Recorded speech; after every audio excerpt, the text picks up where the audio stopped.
이제 부활 이후의 삶을 살아가고 있는데 부활 이후의 삶을 어떻게 살아갈 것인가?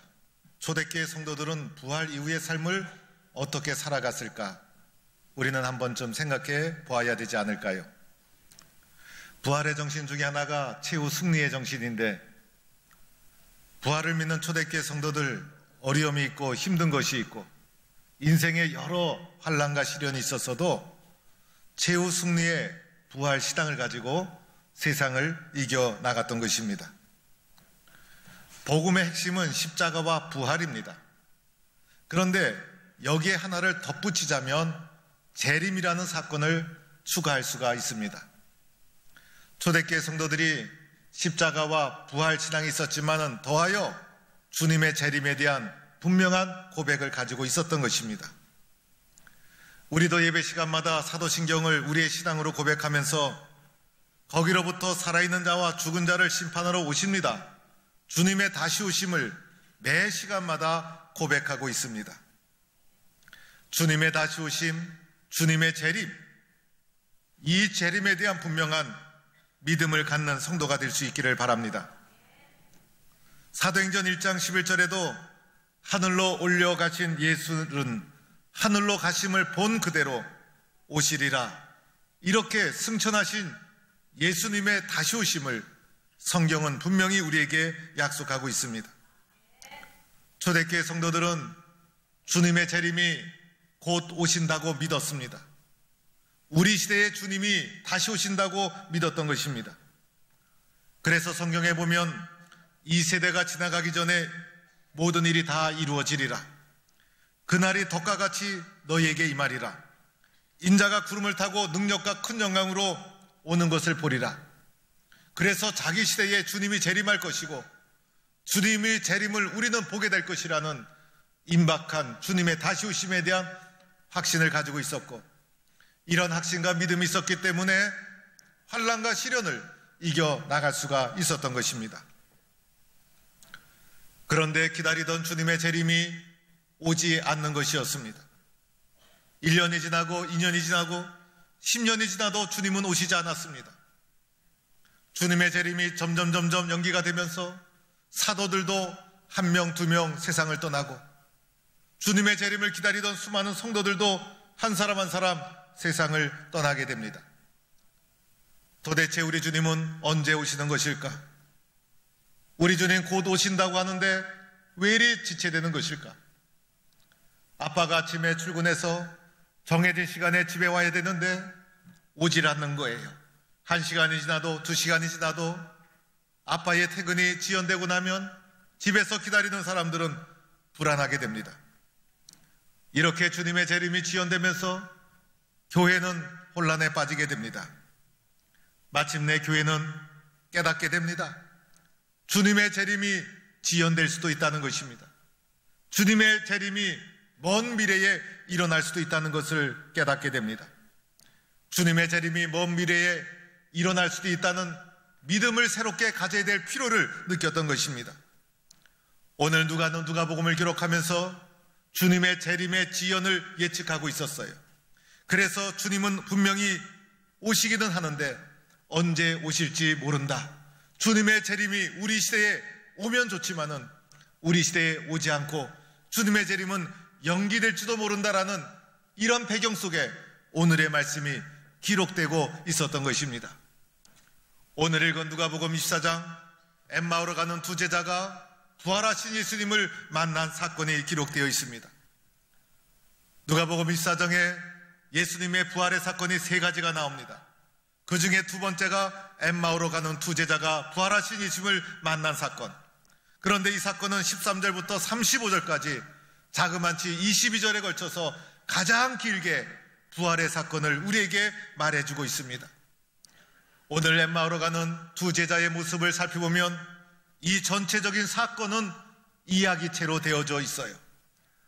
구수한 이야기로, 쉽게 들을 수 있는 이야기로, 편하게 들을 수 있는 이야기로 구성되어 있는 엠마오로 가는 두 제자의 사건이라는 것입니다.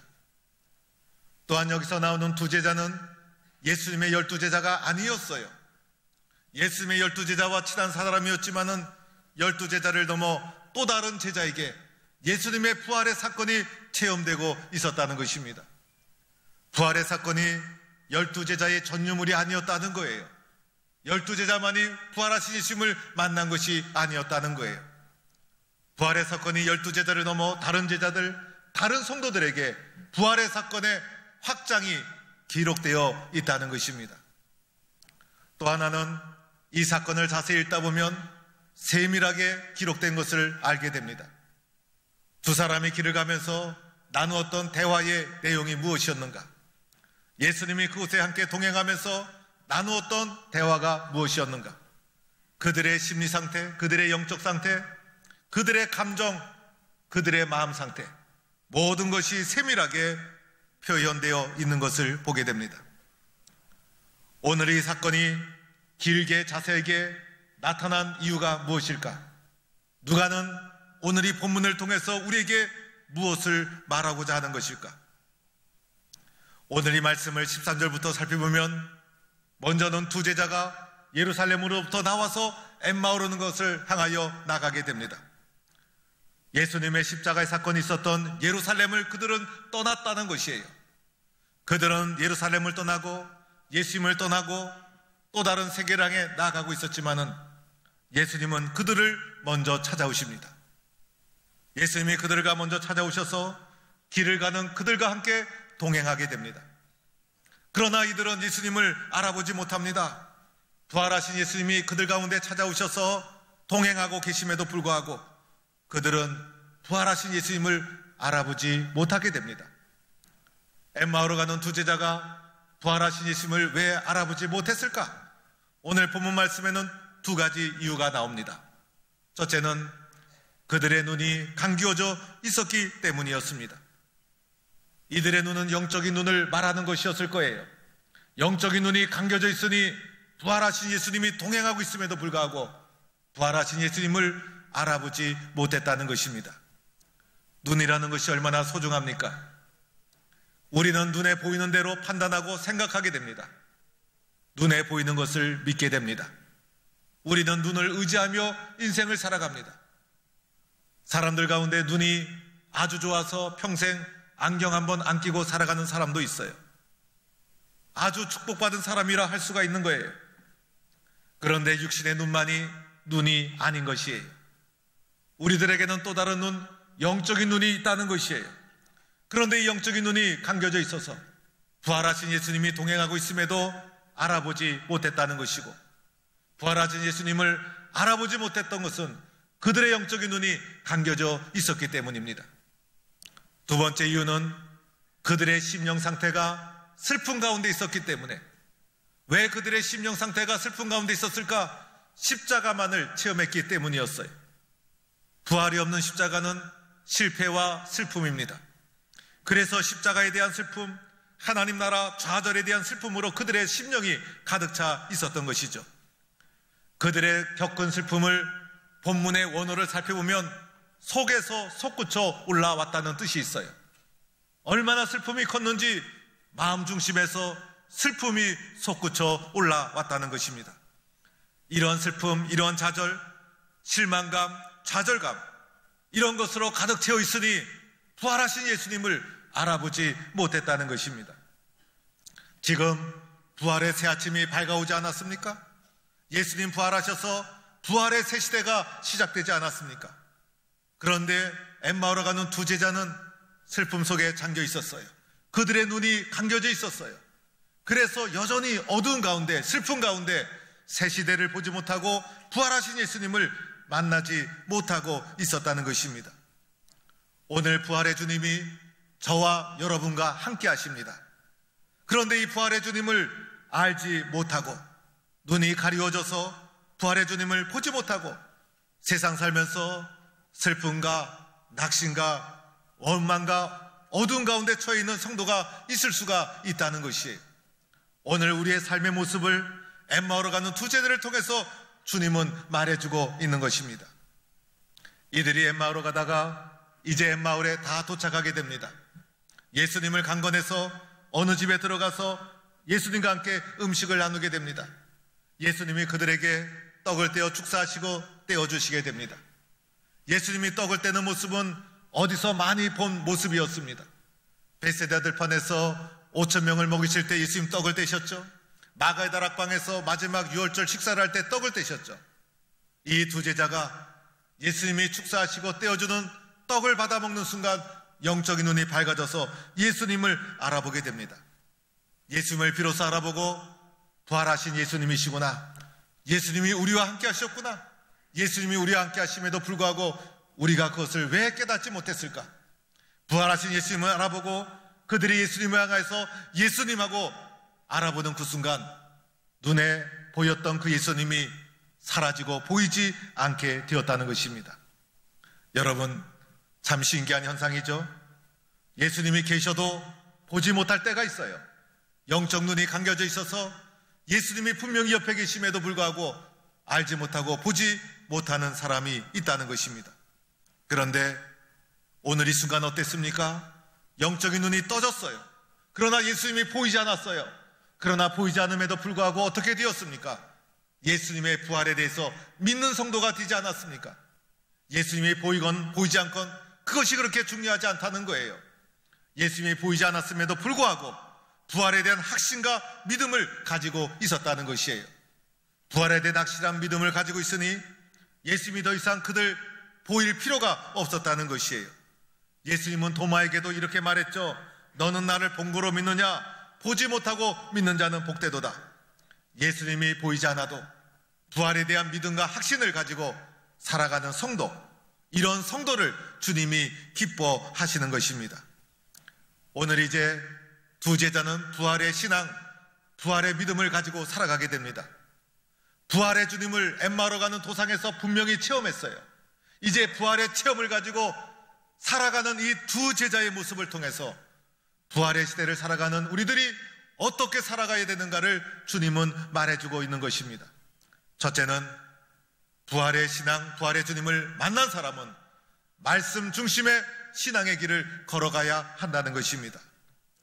엠마오로 가는 두 제자가 가는 도중에 끊임없이 주님과 나누었던 것이 말씀이었습니다. 부활하신 예수님과 함께 나눴던 말씀의 내용이 무엇이었을까요? 십자가와 부활에 대한 이야기였어요. 끊임없이 말씀을 듣고 말씀을 나누며 엠마오로 가는 긴 길을 동행하게 되었다는 것입니다. 엠마오에 도착해서 예수님께서 그들에게 떡을 떼어준 이 떡은 우리에게 영적으로 적용하면 말씀의 떡이라고 할 수가 있는 거예요. 말씀의 떡을 믿음으로 받아서 내 마음속에 받아들이는 그 순간 영적인 눈이 밝아져서 부활하신 예수님을 알아보게 되었다는 것입니다. 32절에도 예수님께서 성경을 풀어주실 때라고 하면서 엠마오로 가는 두 제자가 예수님과 동행하면서 그들의 마음속에 기억에 남는 것은 성경을 풀어주신 부활하신 예수님의 모습이었다는 것입니다. 부활하신 예수님이 오늘 우리에게 나타나셔서 우리의 삶을 일일이 가르쳐 주시고 인도하여 주시면 얼마나 좋겠습니까? 그러나 주님이 원하시는 것은 보이지 않아도 부활의 주님을 믿는 것입니다. 보이지 않아도 부활의 주님을 믿는 것, 어떻게 믿어야 됩니까? 말씀 중심으로 믿어야 한다는 것입니다.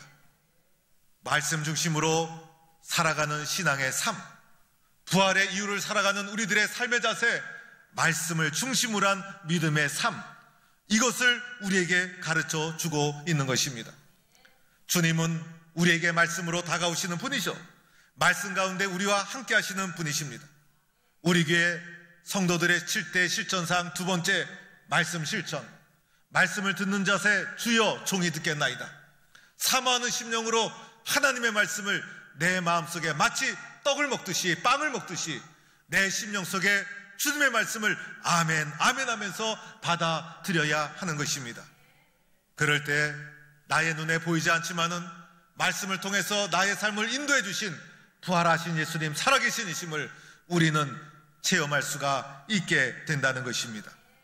말씀을 통해서 영적인 눈이 활짝 떠져서 부활하신 예수님을 확신하는 성도가 될 수 있기를 축원합니다. 두 번째는 성령 충만한 삶을 살아야 된다는 것입니다. 부활신앙으로 살아가는 사람은 성령 충만한 사람이 되어야 하는 것입니다. 오늘 말씀해 보니 예수님의 말씀을 들을 때에 우리 속에 마음이 뜨겁지 아니하더냐? 제자들의 마음속에 표현할 수 없는 뜨거운 심령이 올라오게 된 것입니다. 여기서 말하는 뜨겁다라는 것은 마음이 불타 올랐다는 것입니다. 세상에 그 어떤 것으로 표현될 수 없는 뜨거운 심령, 불타오르는 심령을 말씀을 들을 때 그들이 경험하게 됩니다. 이것은 성령께서 도와주셨다는 것입니다. 견딜 수 없는 불타오르는 마음, 감당할 수 없는 뜨거운 심령, 부활의 시대를 살아가는 우리들이 가져야 될 신앙의 영적 자세라는 것입니다. 오늘 엠마오로 가는 두 제자, 마음이 뜨겁게 불타올랐어요. 사도행전 2장에 보면 마가의 오순절 다락방에서 성령 임재를 경험할 때 불같이 많은 성령을 경험했어요. 부활의 시대를 살아가는 우리들의 심령이 하나님 사랑에 대한 뜨거운 열정으로 불타올라야 된다는 것입니다. 성령의 불이 나를 지배해야 된다는 것입니다. 감당할 수 없는 뜨거운 신앙, 하나님이 주신 뜨거운 열정, 이것으로 우리의 삶이 가득 채워져야 된다는 것입니다. 이것이 부활의 신앙으로 살아가는 우리들의 모습이어야 됨을 엠마오 마을로 가는 제자들의 모습을 통해서 우리에게 말해주고 있는 것입니다. 세 번째는 중요한 말씀입니다. 이 제자가 예루살렘으로 돌아갔다는 것입니다. 이것은 우리로 하여금 부활 이후의 삶을 살아가는 우리들은 교회를 잘 섬겨야 됨을 말해주고 있는 것입니다. 예수님의 부활을 체험하고 깨달은 제자 엠마오를 지나서 가던 길을 계속 가지 않았어요. 그들이 예루살렘을 떠나왔는데 예루살렘으로 되돌아가게 됩니다. 예루살렘에 되돌아가니 그곳에 11제자가 있었고 또 다른 제자들이 있었어요. 그들이 공동체를 이루고 있었던 것입니다. 이 공동체가 바로 교회였던 것입니다. 이 교회에 가서 예수님의 부활을 증거합니다. 그러자 그곳에는 11제자뿐 아니라 함께한 사람들도 예수님의 부활을 경험한 상태였습니다. 교회 공동체 안에 부활의 신앙이 들어가게 됩니다. 부활의 신앙으로 교회를 살리고 부활의 신앙으로 교회를 일으키고 교회의 시대를 살아가는 우리들, 부활의 신앙으로 교회를 새롭게 세워나가야 함을 말해주고 있다는 것입니다. 사랑하는 성도 여러분, 오늘 누가복음 24장 부활의 사건이 3가지가 나오고 마지막 부활 누가복음 24장이 끝나는 장면에는 예수님이 승천하시는 것으로 말씀이 끝납니다. 마태복음, 마가복음, 요한복음에는 예수님의 승천이 나오지 않아요. 그러나 누가는 부활과 승천에 관심을 가지고 있었어요. 그래서 예수님의 승천에 대해서도 자세히 기록하고 있습니다. 그리고 나서 누가는 펜을 들어서 누가복음의 2편으로 사도행전을 쓰기 시작합니다. 사도행전을 쓰면서 사도행전 1장 7절에 중요한 말을 하십니다. 사도행전 1장 7절, 때와 기한은 아버지께서 자기 권한에 두셨으니 너희가 알 바 아니요. 때와 기한, 우리 주님이 다시 오심, 우리 주님의 다시 오심은 분명한데 우리 주님의 재림이 오늘 이 시대에 올 수도 있지만은 지연이 되어서 먼 훗날 올 수도 있다. 오늘 우리가 부활시대, 교회 시대를 살아가고 있지만은 주님의 재림이 연기될 수도 있다. 때와 기한은 아버지께 속한 것이니 너희가 알 바가 아니다. 누가는 사도행전을 기록하면서 지연된 주님의 재림을 언급합니다. 그리고 나서 1장 8절에 중요한 말씀을 해주십니다. 오직 성령이 너희에게 임하시면 너희가 권능을 받고 예루살렘과 온 유대와 사마리아와 땅끝까지 이르러 내 증인이 되어라. 오직이라는 말씀을 삽입했습니다. 여기에 전심전력하라는 것입니다. 여기에 집중하라는 것입니다. 이것이 교회의 사명이라는 것입니다. 주님의 재림이 곧 온다고 믿었다면 사도행전을 기록할 필요가 없었을 거예요. 그러나 때와 기한은 주님 앞에 속한 것이에요. 주님의 재림이 분명하지만은 먼 훗날 올 수도 있다는 것입니다. 주님의 재림이 오는 그 순간까지, 분명히 다가오는 주님의 재림이 있는 그 순간까지 부활한 주님을 믿고 부활 이후에 교회의 삶을 살아가는 우리들 어떻게 해야 되는가? 오직 성령이 너에게 임하시면 너희가 권능을 받고 예루살렘으로부터 시작해서 온 유대와 사마리아와 땅 끝까지 내 증인이 되어라. 다시 한번 말씀드리면, 말씀을 붙잡고 말씀을 중심으로 해서 성령 충만해서 불타오르는 뜨거운 심령을 가지고 교회를 중심으로 해서 주님께서 우리에게 맡겨주신 복음 증거의 삶, 십자가와 부활과 주님의 다시 오심을 증거하는 복음 증거의 삶을 집중해서 전신전력해서 헌신해서 감당해야 된다. 이것이 오늘 우리에게 주시는 말씀인 것입니다. 성도 여러분, 엠마오로 가는 두 제자, 왜 12제자가 아니었을까요? 12제자가 부활의 주님을 경험한 것이 먼저 나왔어야 돼요. 그런데 막달라 마리아가 부활의 주님을 경험한 이후에 왜 12제자도 아닌 다른 제자가 부활의 주님을 경험한 것이 나오고 있을까요? 부활의 사건은 12제자만의 전유물이 아니다. 주님을 따르는 모든 사람들, 모든 제자들이 부활의 증인된 삶을 주님 오시는 그날까지 부활의 신앙으로 교회를 중심으로 증인된 삶을 살아야 된다. 이것을 우리에게 말해주고 있는 것입니다. 오늘 우리는 어떻게 살아야 합니까? 주님 다시 오실 날이 가까이 오지 않았습니까? 우리 시대에 주님이 오시면 너무 좋습니다. 그러나 우리 시대에 오시지 않더라도 주님의 오심은 분명히 있는 줄로 믿습니다.